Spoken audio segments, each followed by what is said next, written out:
Hey everyone, my name is Yoshi, and welcome to another tutorial. This time, I'm going to be teaching you the basics of how to stream using OBS Studio. OBS Studio is pretty much the definitive version of OBS at this point. It took over from OBS Classic for last summer, I believe. And I haven't seen a lot of tutorials of people teaching people how to stream using this, and this is a lot better than the old OBS. And so I figured I would be the one to do it.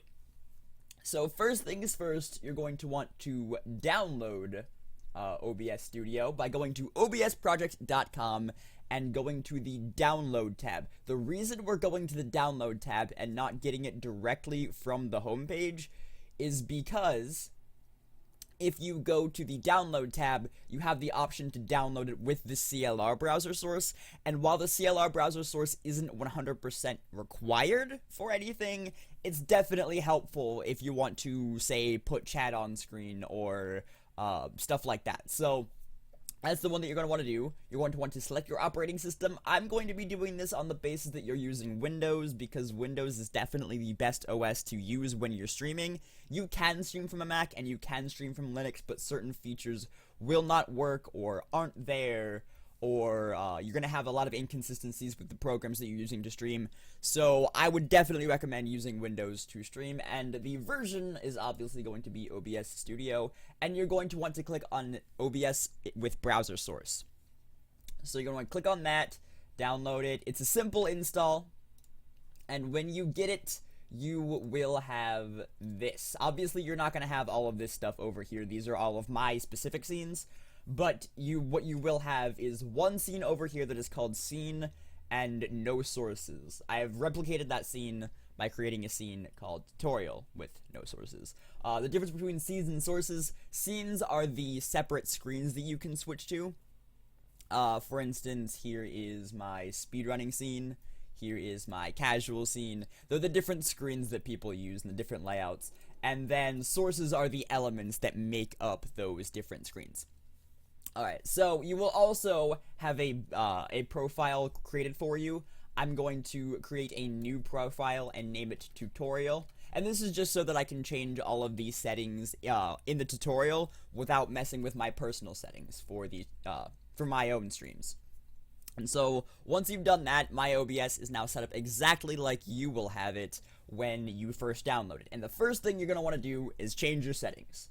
So go to File, Settings, and you will start off with the General tab. In the General tab, you will find your language setting, which obviously I'm speaking English, so my language setting would be English. And then in here you can change your theme. By default, it is this white theme, which is very reminiscent of classic OBS.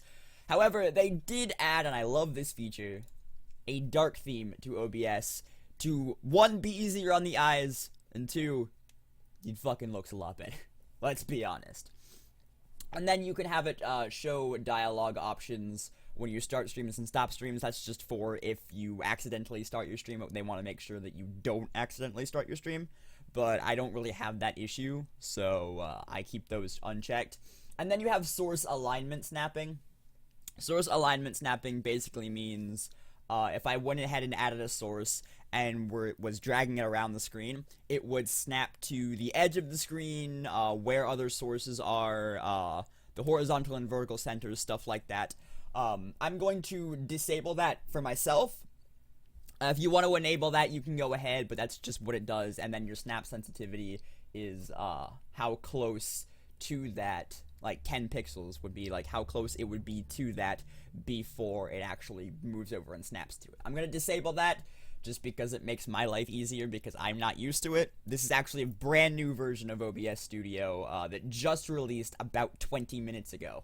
So there's that, and this was one of the new features, the source alignment snapping. You can use that if you want to, but I personally am not going to. Next, we have our stream. Stream is where basically it tells OBS to stream to whatever service you want to use. For this purpose, I'm teaching you how to stream to Twitch. So the service we're going to use is Twitch, and then you will select a server that is the closest to you. For me, the closest server is in New York, New York, so I'm going to choose that. And then you have your stream key. Your stream key is basically a key that tells OBS to stream to your specific Twitch channel on the Twitch service.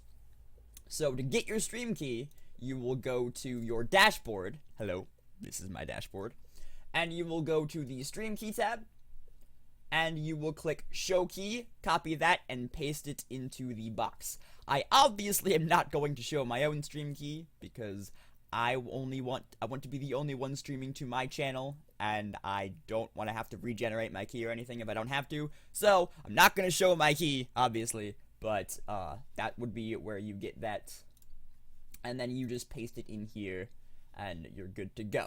The next tab that we're going to go to is the video tab, because we're going to set some stuff up in the video tab to put into the output tab. So by default, your video tab will have your base resolution, which is the base resolution of your source monitor here, set to 1080p, and your scaled resolution set to 720p. Go ahead and change this to 1080p, because that is not where you're going to scale your resolution. You're going to do that in the output tab. And so you want your base resolution and your output resolution to be the same. And then change your downscale filter to Lanczos. That's just what I found to be the best. And do not change your FPS from 30 if you are an unpartnered streamer, which, since this is a tutorial about how to use streaming software, I'm going to assume you're an unpartnered streamer. And the reason you don't want to change your FPS from 30 to 60 is because streaming at 60 FPS requires more bitrate, and the higher the bitrate you stream at, the more likely it is for your viewers to buffer if they don't have good internet. And so, for those accessibility reasons, you want to keep your FPS at 30, and those accessibility reasons are also why we are going to stream at the resolution that I'm going to be telling you to stream at. But we'll get into that when we get to the output tab. So, in the output tab, listen, I know this is a basic tutorial. I know I'm just teaching you the basics of what to do. But we're going to go ahead and do something that you didn't think we were going to do. We're going to change this from simple to advanced. We're going into the advanced section. I know, a lot for basics, but trust me, you're going to want to do this. So, the main reason you're going to want to do this is because OBS Studio allows you to stream and record at different resolutions and different quality, which is fantastic for people such as myself who stream at a lower resolution, lower bitrate for those accessibility reasons that I mentioned earlier, but still want YouTube videos of their streams to be in a high quality. And so OBS Studio allows you to do that by having separate quality options for streaming and recording. And so in the streaming section, don't change your encoder from X264. And under Rescale Output, this is where you're going to want to rescale your output, not in the video tab. And so for our purposes, we are going to be doing 480p, and that's just because 480p looks the best while requiring, it's like the lowest end you can go while still looking good and requiring not a lot of bitrate so that people won't buffer. And so bitrate is bitrate. The best way to explain bitrate is it lines up with your resolution. If your bitrate is too low and you're streaming at a higher resolution, it's going to get all pixelated, so you want your bitrate to match up with your resolution. For 480p, a good bitrate would be anywhere from like 1500 to 2000. If you want to know what bitrate your internet is able to stream at, go ahead and take a speed test at speedtest.net and check your upload speed. My upload speed is a lot better than a lot of people's. I'm going to be making this tutorial for like the median upload speed, which is around 2.5 megabits per second. Mine is obviously almost 10 megabits per second higher than that, but that's besides the point. So go to obsproject.com again and go to help and go to the estimator, and then you're going to fill out this little questionnaire here. What kind of CPU do you have? I have a i5 or an i5. So I would choose that. I have a GeForce GTX 750 Ti, so I would choose that. You would fill this out obviously with your settings, and then do not change this from high motion, because high motion also encapsulates medium motion and low motion. So you could stream any game with the settings that it's telling you to use.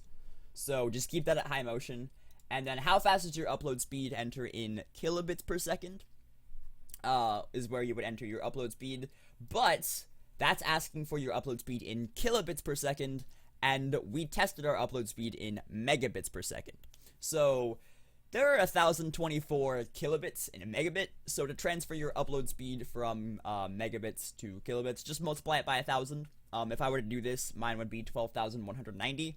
Like I said, I'm working this as though your upload speed is around 2.5 megabits. So I'm going to be typing in 2500 for that. And then don't change that from 1920 by 1080 or similar. And then it will recommend you settings. So set FPS to 30. Consider setting FPS to 60 with a resolution downscale if you have spare CPU. But like I said, you don't want to do that because that'll mess with your bitrate, and your stream will get pixelated, and it's just bad news bears, man. You don't want to do that. So just keep that at 30. Game advice, you know what game you're streaming, so like don't worry about that. And then network advice is what we really want. Your upload speed is sufficient for 720p/1080p, but like I said, for accessibility reasons, we are going to be keeping it at 480p. Don't worry about CFR or CBR. And then max bitrate and buffer size, 2125 if your upload speed is 2.5. So that is the max that you should go to. However, we're going to stay under that, like I said, since we are streaming at 480p. So I'm going to set this to 1950. That's a good, it's kind of the higher end for 480p. And your internet should be able to handle it if you have 2.5 or above. If you don't, just like use your best judgment of where your bitrate should be based on what the estimator tells you. And then these two settings that I'm going to change right here, I will show you why we are changing these settings based on what I know, but I don't know any more about why we're changing these settings other than what I've been told. So you're going to want to change the keyframe interval to 2 and change the profile to main. And the reason that you want to do this is because if you were to use OBS Classic, which I can show you right now by switching to this screen, well, first of all, you're going to see this huge infinity effect because, surprise, surprise, I'm using OBS Classic to record this so that I can actually show you settings and everything in OBS Studio.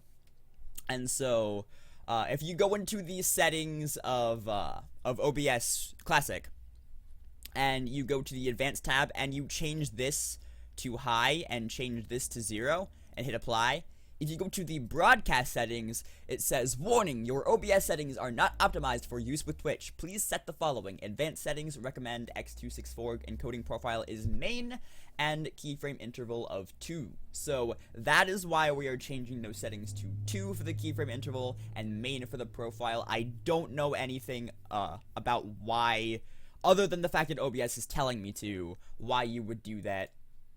But that's just like what it tells you to do. So that's what we're gonna do. So once you're done with that, don't worry about variable frame rates. Variable frame rate basically means the frame rate will change based on like what's going on in the game. But if you were like me and want to make videos out of your streams, don't enable variable frame rate because it makes editing an absolute nightmare. So keep that unchecked, and then you are done with your streaming settings. Next up is the recording settings. So type standard recording path, change that to wherever you save your videos. I save mine in a stream archives folder. And then your recording format, change that to whatever you want to use. I in particular use MOV because that's just easier for me. And then audio track basically is how many audio tracks are here. You don't want to change that, just keep that at 1. And then your encoder, if you want to record your videos at the same quality as your streaming, keep that at Ustream encoder. If you don't, change this to x264. Don't rescale your output because you want your videos to be in the highest quality possible. I have no idea what custom muxer settings are, muxer, however you pronounce that, so I'm not gonna mess with that. Bitrate, keep that at 3500. Oh, one other thing. Enable custom buffer size and change that to the same thing as your bitrate in your streaming settings. Almost forgot to do that. And then in your recording settings, do the same thing. Custom buffer size, change that to 3500. Keyframe interval and profile don't really matter here because this is just a file that's being recorded onto your PC. But for consistency's sake, I'm just going to change these to 2 and main respectively, like before. And then here, again, don't enable variable frame rate because you want your recording to be the same as your stream. You didn't enable it in stream, so don't enable it in recording. And then you are done with your output settings. Next up is your audio settings. Sample rate, keep that the same. Channels, keep that the same. Desktop audio device, basically that means whatever device you select here, anything going to that device, the stream will hear. And I always keep that at my headphones. You can choose whatever device you want the stream to hear. And then mic/auxiliary audio device would be your microphone. I have an AT2020 USB, so I would select that. However, I do not actually use an auxiliary audio device or a mic through OBS when I'm streaming. I run it through Adobe Audition and just have it output to my headphones, and that's how the stream hears it. I have a tutorial on how to do that already, so if you're curious about that, I will put that in a card up in the top right corner of the video. But I'm just going to move on from that, since I've already explained it before, and change this back to disabled because I personally don't use it. And then all of these audio settings are different audio devices based on sources that I have in various scenes, so you probably won't have any of these. But there, and that's your audio settings. We're not going to mess with hotkeys or advanced right now because hotkeys are basically... you can choose a hotkey to do this, like start and stop streaming, start and stop recording, hide and show various sources, but we're not going to mess with that because it's easy to just click on stuff. And then advanced, we're not going to mess with any of that either. So, go ahead and hit apply and OK. And now all of your settings are ready to go, and you are ready to start adding sources to your scenes, or adding scenes if you want various scenes. And I'm going to show you how to add 3 very basic things: the webcam, the overlay, and the game. And it's super simple to do all 3 of these things. So, we're going to start out with the simplest of them all, which would be the overlay. So, to do that, you would just click on this little plus button at the bottom of the sources tab, or right-click and hit add, and then hit image. I'm not going to show, obviously, how to make an overlay or anything like that. You can make your own overlay in Photoshop or GIMP or even MS Paint if you really wanted to. Or you could pay someone to do it. You could ask someone to do it.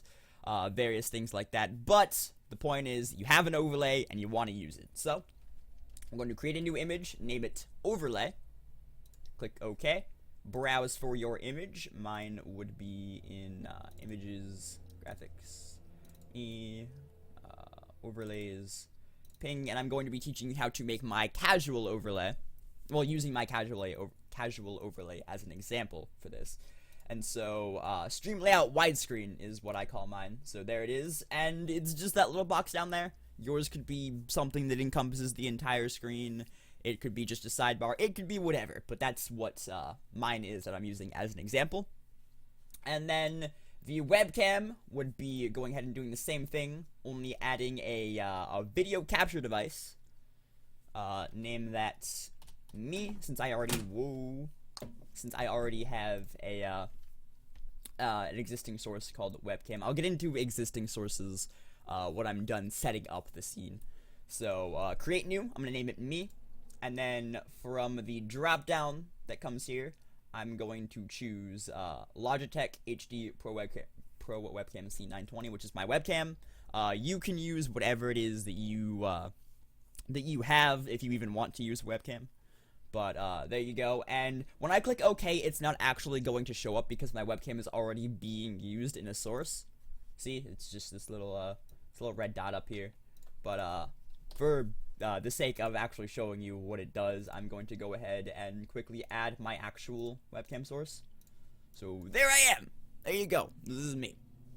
And real quick, I'm going to do what I typically do. You don't have to do this if you don't want to. This is just what I typically do. Is because when I look at my games are over on this screen. But as you can see, I'm down there in the bottom left. I mirror my webcam so that it looks like I'm looking at the game because I like that for consistency. So I'm going to do that really quick by using just some visual cues that I have. So give me a second. And this is purely for me so that when I'm pointing at shit on the screen, I'm not disoriented since I'm used to pointing with the webcam mirrored. So there we go. I have now mirrored my webcam. And so that would be how you add your webcam. And then to add your game, there are two ways you can do this. One of them is going into here and going to a video capture device and adding, I'm going to say game, and selecting your capture card from the drop-down list.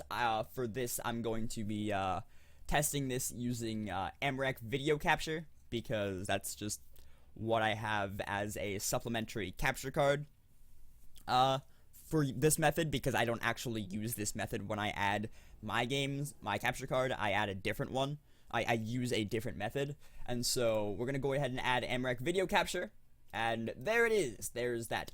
MREC is a separate program, if you are wondering about that. I may do a video on MREC in the future.